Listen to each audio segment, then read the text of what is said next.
All right, wonderful people, lovers of freedom. Good morning, good afternoon, good evening to each and every one of you. Welcome back to Expose News TV, your one and only YouTube platform, where they give them back-to-back update on how things they be, on how things they share for Biafraland and beyond.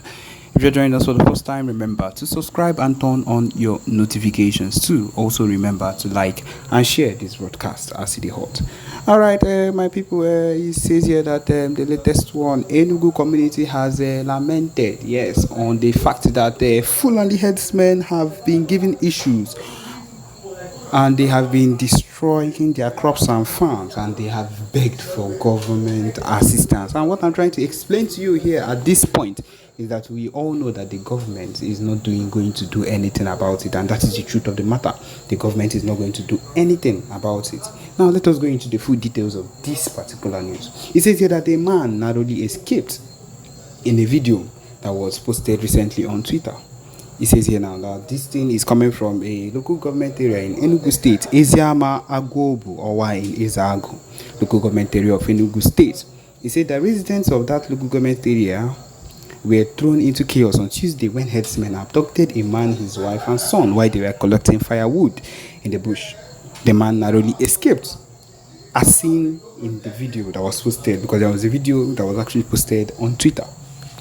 A community leader who spoke in the video expressed distress over the incident, highlighting the ongoing issue of cattle destroying their crops and agricultural farms. He appealed to the Enugu state government to intervene and address the alarming rate of farm destruction, seeking protection for their means of livelihood. The incident has sparked concern and fear among the agrarian community who rely on their farms for survival. The community leaders' plea for government assistance aims to ensure their safety and the preservation of their agricultural resources.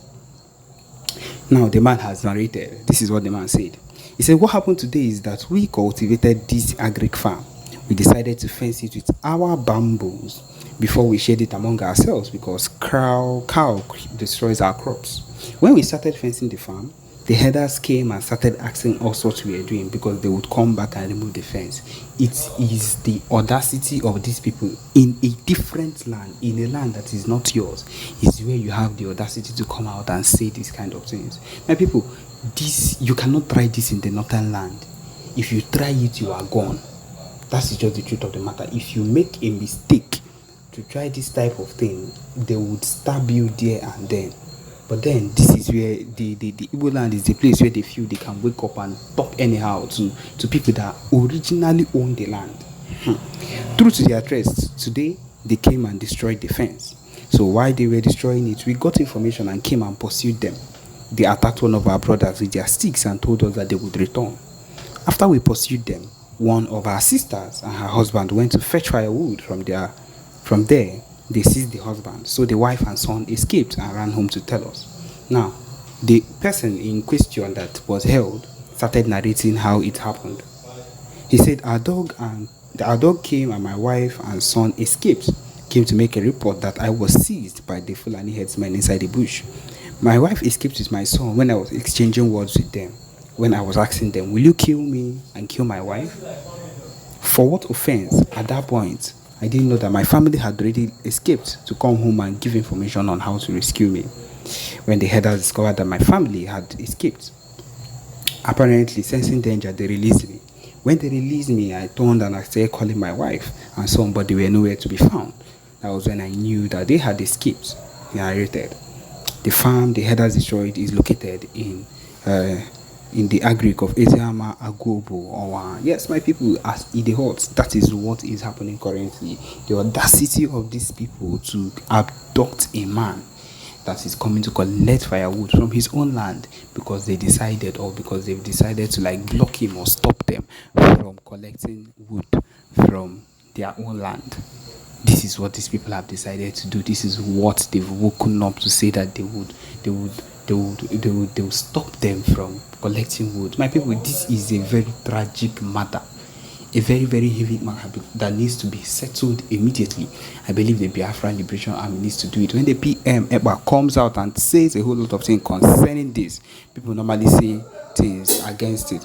But my people, looking at it now, these people are capable of murder, and if care is not taken, I am sure they might have done it before. and we are not going to let this particular thing stand. They need to face the wrath of Igbos, of the Biafra Liberation Army, and I'm sure it's going to happen soon. Fulani is a part of their land in every single state.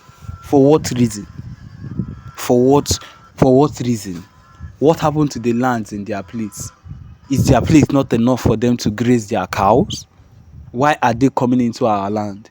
If it's not for a takeover, I don't know what else it is. Because right from time, I believe what these people have always wanted is to take over our land.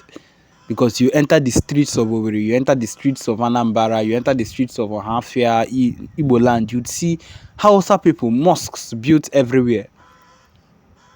And these people are able to like wake up one day, enter there, do whatever they want. The places where they are mosque or where they pray to their Lord on Fridays are being filled or is being filled with all these Hausa and Yoruba Muslims, covering the roads, blocking the roads, stopping movement because of the fact that they are praying to their God. You don't try that in their rural areas. You don't try that in their place in the north.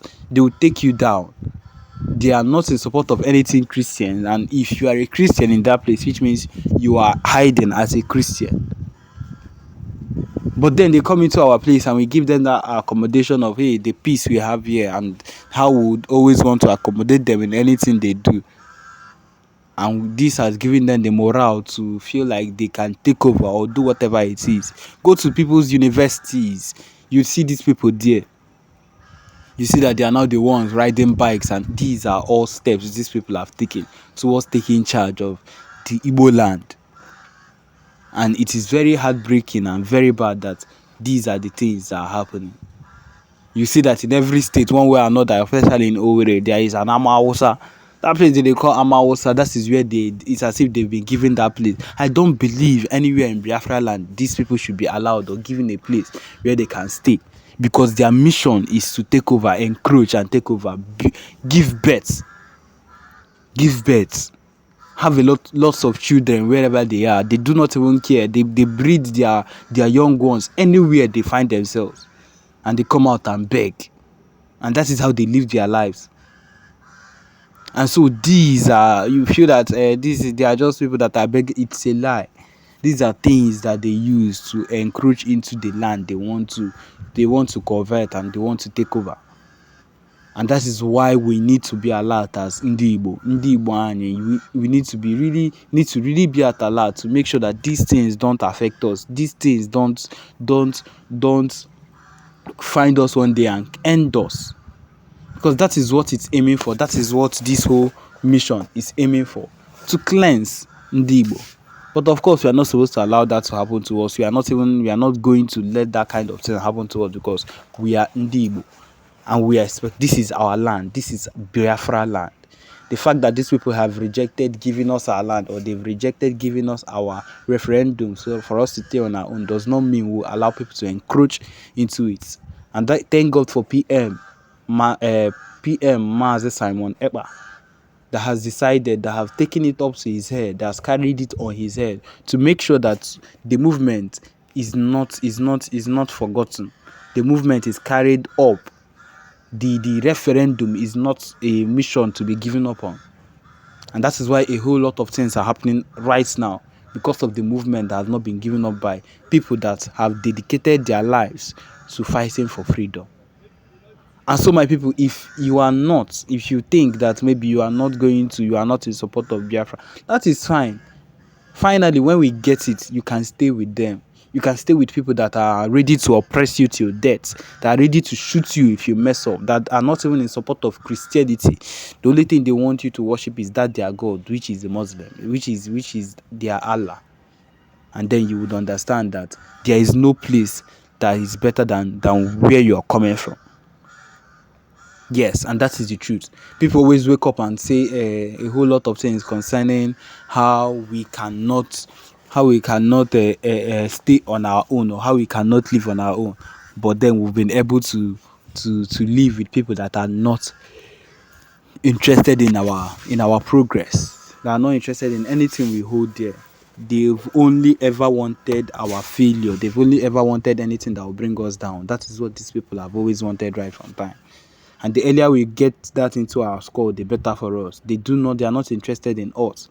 They're not interested in us making it in any way. They've always wanted to take over. They've always wanted to have access, benefits from all our businesses and things like that. And that is one of the reasons they've decided not to let us go.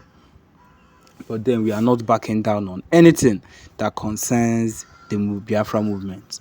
And so, my people, this is where we come to the end of this particular broadcast. Thank you for joining us. Remember to subscribe and turn on your notifications too. Thank you.